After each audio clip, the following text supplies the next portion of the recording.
Sejarah asal mula orang Sunda selalu menjadi cerita misteri yang menarik untuk diungkap, baik dari sisi ilmu pengetahuan maupun supranatural. Dan tempat yang diyakini dihuni oleh nenek moyang pertama orang Sunda adalah Goa Pawon yang berlokasi di kawasan Gunung Pawon, Desa Masigit, Padalarang, Jawa Barat. Goa yang diperkirakan telah dihuni manusia purba sejak zaman prasejarah, kurang lebih 9.000 tahun yang lalu. Terletak di atas tebing dengan ketinggian sekitar 700 meter di atas permukaan laut. Goa yang selintas terkesan pengap dan berbau kotoran kelelawar ini terbentuk dari gugusan batu gamping. Dan di salah satu ruangannya memiliki semacam cerobong atau lubang besar di bagian dinding atapnya. Di balik keindahan alam Kabupaten Bandung yang menyatu dan menyita perhatian, terdapat sebuah situs yang dikenal dengan nama situs Goa Pawon. Situs purbakala ini dikenal atau diyakini sebagai peninggalan sejarah yang menjadi cikal bakal dari lahirnya kebudayaan masyarakat Sunda. Bagaimana cerita selengkapnya? Bersama saya, Nesya Sylvia, akan mencoba menguak sejarah di tempat ini.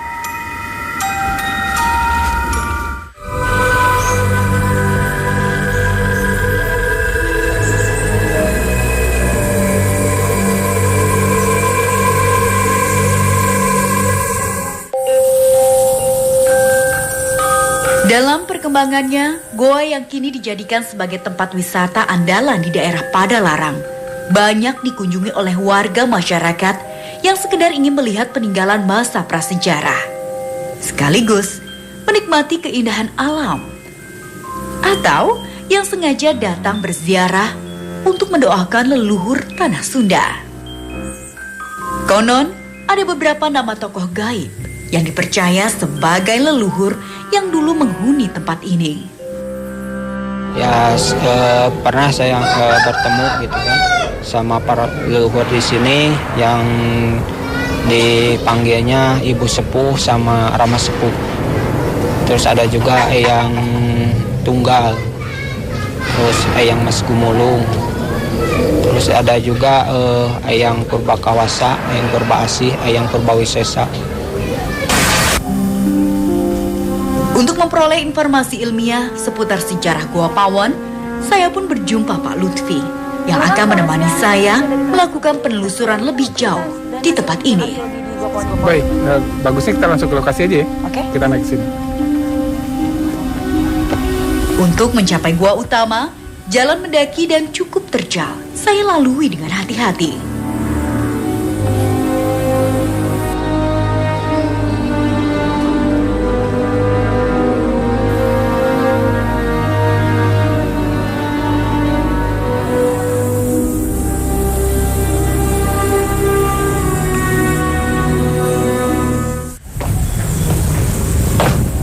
Nah, ini penelitian yang sudah kita lakukan selama ini di Goa Pawon. Ini kegiatan ekskavasi, sudah 6 kotak, sudah 3,20 meter. Kang Lufika sebagai ketua dari tim penelitian dari Balai Arkeologi Bandung, waktu melakukan penelitian di Goa Pawon ini khususnya menemukan apa, Kang? Banyak ya, saya katakan dari hasil penelitian arkeologi di Goa Pawon, saya katakan temuan sangat lengkap. Tidak hanya sisa budaya yang kita dapatkan, jadi sisa budaya materi seperti yang selama ini didapatkan dari penelitian arkeologi, kita juga menemukan manusianya. Jadi artinya kita mendapatkan kehidupan yang cukup lengkap di Goa Pawon itu. Artefaknya sangat beragam, manusianya pun tidak hanya satu individu kita dapatkan. Dari hasil ekskavasi terakhir di 2014 yang lalu, paling tidak kita sudah mengumpulkan 6 individu yang kita temukan di Goa Pawon ini. Nah, kalau dari jenis-jenis artefak yang ditemukan untuk menunjang adanya indikasi kehidupan manusia purba di Goa Pawon ini apa saja, Kang? Nah, yang terbuat dari batuan, kita dapatkan ada perkutor, alat batu pukul. Kemudian kita dapatkan alat-alat serpih dari bahan obsidian berupa pisau, lancipan, gurdi. Kemudian dari tulang mereka ulah lebih lanjut, dari tulang-tulang yang mereka makan, mereka buru, tulang mereka buat jadi lancipan, jadi mata panah, ada lancipan tunggal, ada juga lancipan ganda di sana, dan juga ada sisa perhiasan yang kita dapatkan di sini.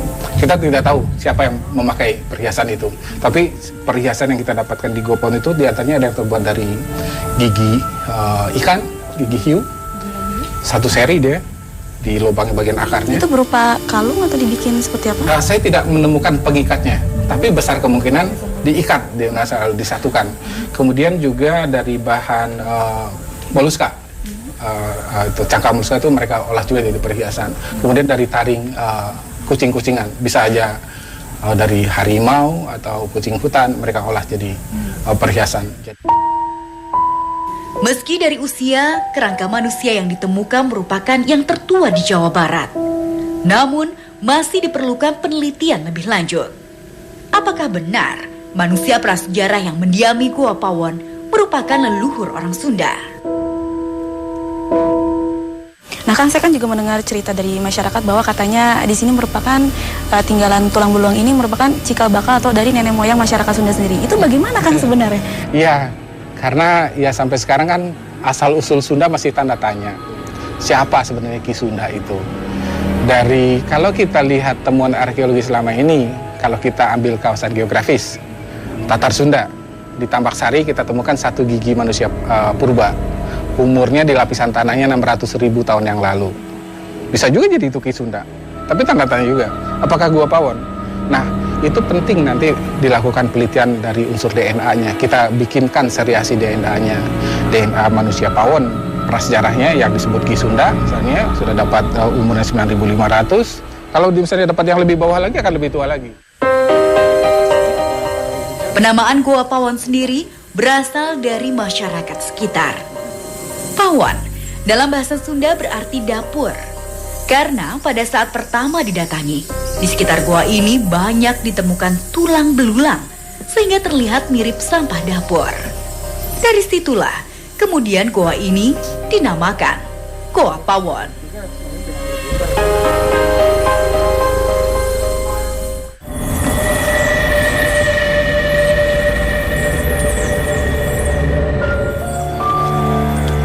Mendengar sejarah Gua Pawon yang begitu panjang, saya pun tertarik untuk menggali informasi masa lalu dengan ditemani Sofi, rekan indigo saya.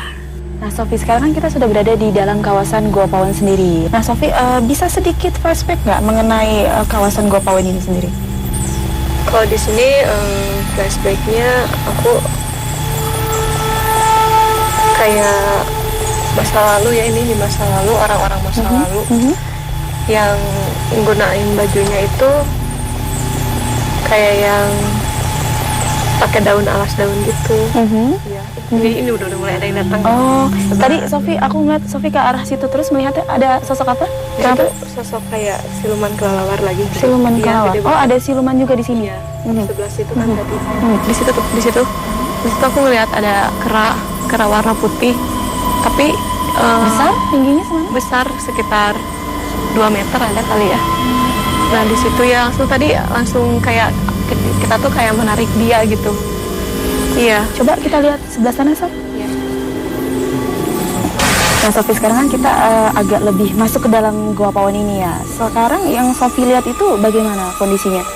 Di sebelah situ, sebelah kiri itu aku ngelihat di situ ada kayak sosok ibu-ibu. Rambutnya panjang, menggunakan selendang juga, warna ungu selendangnya. Di situ juga lagi duduk, lagi ngeliatin kita. Nah kalau Sofi bisa bantu nggak ikut coba mendeteksi aura di sini? Bisa. Saya tertantang untuk merasakan aura penghuni gaib di salah satu sudut Gua Pawon. Di sini.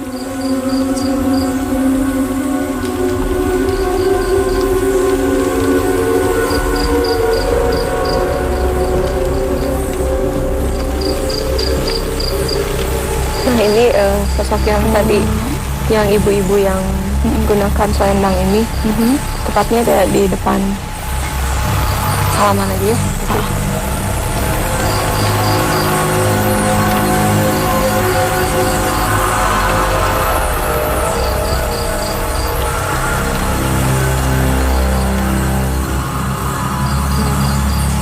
Kenalin teman. Iya agak panas sih. Iya. Mainnya makin lama makin pegel banget. Dia juga capek tadi pas salaman juga, soalnya kan berlawanan energi sama kita. dianya nggak kuat gitu. Iya. Baik Sofi, terima kasih atas penjelasannya ya Sofi. Kita mencoba. Mudah-mudahan. Saatnya bersama Kang Ridwan, saya membuktikan sendiri adanya penampakan makhluk gaib di tempat ini. Itu insya Allah akan terlihat dan sangat terlihat pergerakan dan lain sebagainya. Dan mudah-mudahan bisa tertangkap dengan lebih baik dan lebih jelas. Ya. Bergerak jangan bergerak, jangan bergerak. Abang keringat dingin. Kalau nggak tahan mau terlihat apa? Jangan. Mama mungkin panas. Mampukah saya menahan kuatnya energi yang coba mendekat? Tetap di Dua Dunia.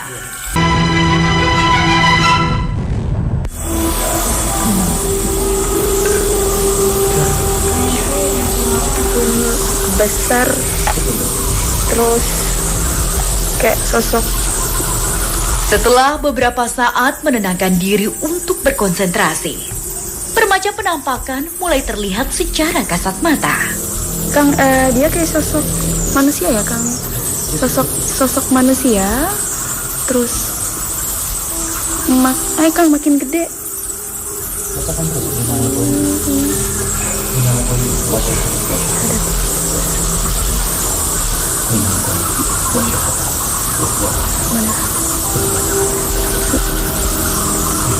Kayak ada ular gede. Kayak ada ular gede, terus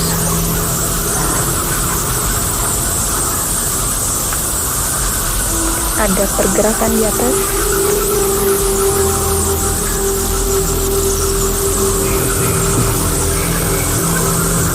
Kang makin panas sih. Bertahan, terus bertahan. Kayak ada ini di sebelah kanan ya? Ya, jangan boleh. Kang, gak kuat lah. Bertahan, jangan bergerak. Aku keringat dingin. Jangan bergerak, sebelah kanan, jangan bergerak. Aku keringat dingin. Gak apa-apa, kalau nggak tahan mau terlihat apa, jangan lari. Mama mungkin panas. Panas banget. Namun, karena besarnya energi gaib di tempat ini, saya putuskan harus menyerah dan berhenti di tengah jalan. Lihat itu. Tahan, lihat. Udah, gue gak mau. Gak mau, udah. Gak mau. Panas. Adanya informasi mengenai keberadaan benda gaib yang tertimbun tanah membuat Kang Ridwan mengajak saya untuk mewujudkan secara nyata. Sebentar lagi Nasya ya. Sebentar lagi. Itu semakin Nasya lihat. Kamu juga sampai juga ya.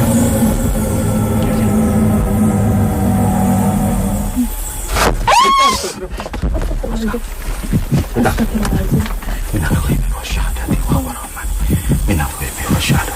Setelah melalui proses yang cukup menegangkan, terlihat sebuah benda tergeletak di depan kami dan sekilas mirip seperti keris. Benda apakah itu? Ya, diambil aja di kubang, saya temuin. Gimana? Diambil aja. Itu? Ya. Oh itu? Iya. Ya aku gak pernah ngeliat. Nggak apa-apa. Di kepala begini. Di dua-duanya? Iya. Iya. Silakan.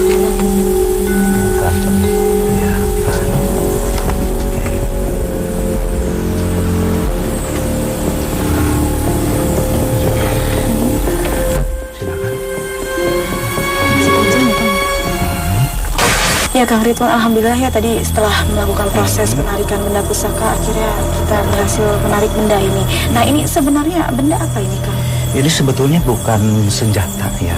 Jadi sebetulnya bukan senjata. Mungkin pada saat itu ini dibuat hanya sebagai salah satu cenderamata sebetulnya. Cenderamata. Tapi seperti senjata dan tidak menutup kemungkinan ini bisa dijadikan senjata, Mbak ya.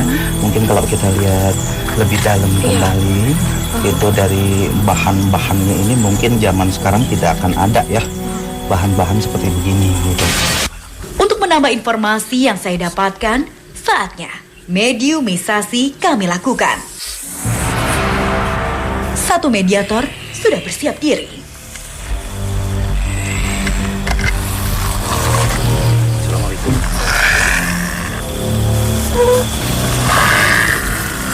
Tak perlu waktu lama, mediator pun langsung hilang kesadaran. Dia mengaku sebagai siluman. Siluman. Siluman apa? Sosok Anda ini apa? Siluman apa Anda? Dengan sigap, Kang Rahmat mulai menggambarkan sesosok makhluk gaib di atas kanvas. Ini Anda penunggu dari mana? Di dalam gua? Yang Anda lakukan di dalam gua itu apa? Dalam bawah monyet. Iya. Tempat manusia nanti sewa di tempat manusia Yuna. Nanti disebut manusia purba. Nah itu yang Anda katakan sebagai manusia purba itu, mereka wujudnya dan mengenakan atributnya seperti bagaimana? Ya, zaman baheula can siga ayeuna aya baju, aya celana. Banyak yang tinggal di situ. Tina kulit kain baheula. Terus naon deui nu anjeun terang di daerah dieu? Di zaman baheula dugi ka belah dieunnakeun.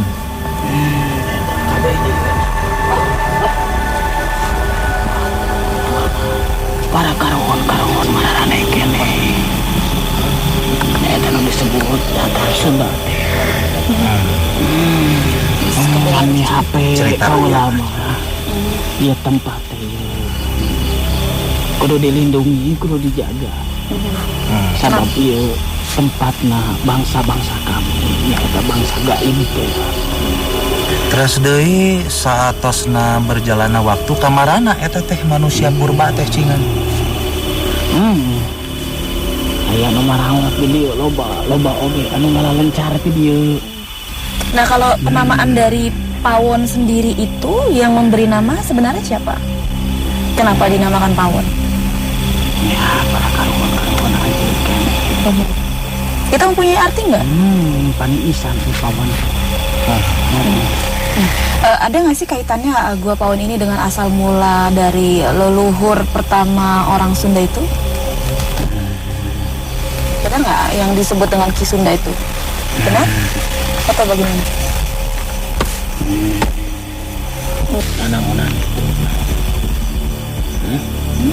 Anak-anak itu. Namun, di tengah interaksi, makhluk ini tiba-tiba marah. Ada apa ini?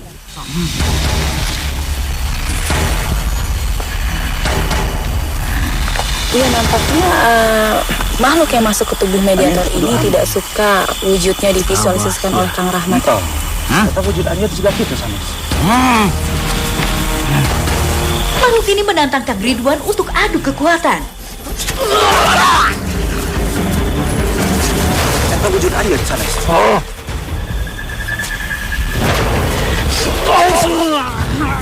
Perkelahian pun tak dapat dihindari. Bahkan ada makhluk gaib lain yang sudah merasuki raga penonton.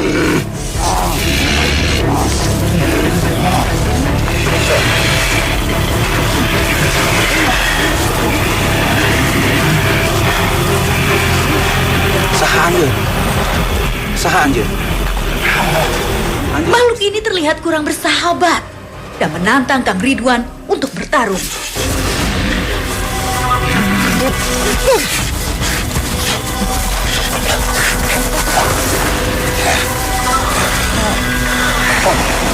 Tanpa diduga, mediator pertama menyerang Kang Rahmat.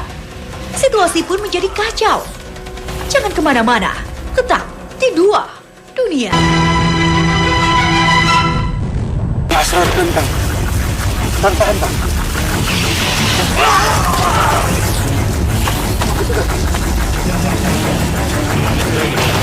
Ini keadaan semakin tidak terkendali ya, karena makhluk-makhluk ini nampaknya tidak suka dengan divisualisasikan dengan oleh Kang Rahmat sendiri. Terpaksa agar situasi kembali tenang, makhluk ini pun harus dikeluarkan dari raga mediator.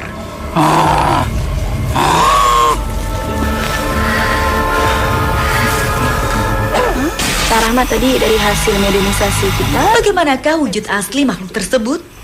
Ini sesosok kelelawar penguasa di sini ya. Di gua ini sebagai boleh dibilang rajanya lah. ini kira-kira besarnya semana ini Kang? Kalau postur manusia tuh lebih besar. Dia bergelantung di atas gua. Sekitar 2 meter lebih ada? Ada. kadang dia membesar juga. Oh, jadi Dia bisa bergantung. berubah ukuran ya kan? Ini warnanya apa itu? Ini warnanya dominan dia memakai warna hitam ya. Oh, hitam. Hitam kemudian dengan mulut warna merah yang menyeramkan. Tapi ini ada taring? Ini taring Iya, kan? iya. Ya mungkin ini salah satu wibawa mungkin dia ya, sesuatu yang dia miliki. Baik kan, terima kasih. Dirasa masih ada informasi yang belum tergali, satu mediator telah disiapkan.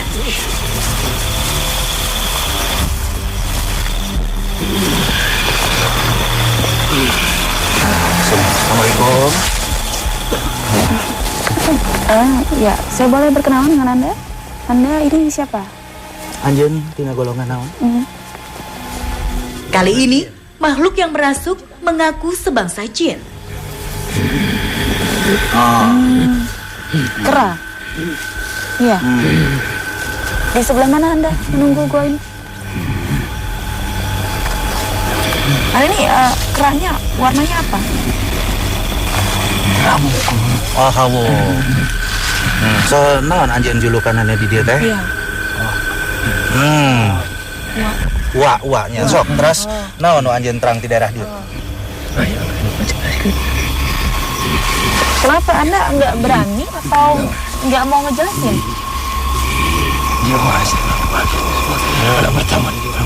Oh, jadi nu cicing di daerah dieu teh ieu teh asli Karuhun Bandung teh di dieu.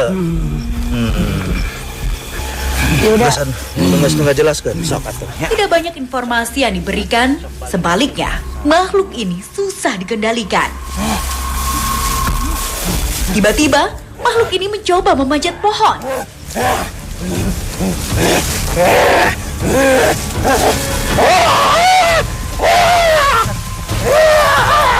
Sok turun aja. Turun aja.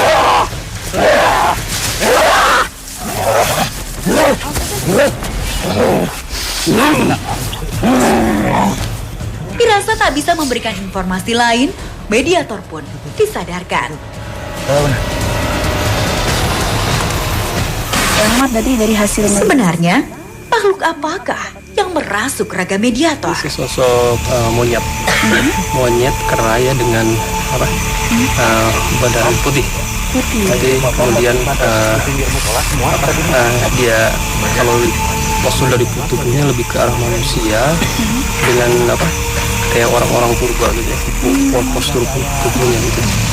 Tingginya sekitar semana ini Kang? Ini 2 meter lebih. Kadang dia bisa besar juga lebih dari itu. Wah, tapi memang menyerupai manusia ya? Iya. Nah, ini dia punya sejenis taring? Nah ini sebetulnya pas kita tadi lagi mediumisasi, dia marah. Pas dia mengeluarkan mimik wajahnya yang seram gitu, tiba-tiba keluar mata merah dengan. Gua Pawon merupakan salah satu situs prasejarah yang menyimpan begitu banyak cerita misteri yang belum terungkap. Dan pada era sekarang, tempat ini sudah dijadikan tempat tujuan wisata dari Kabupaten Bandung. Dan semoga dalam perkembangannya terus terjaga kelestarian dan nilai-nilai sejarah ini.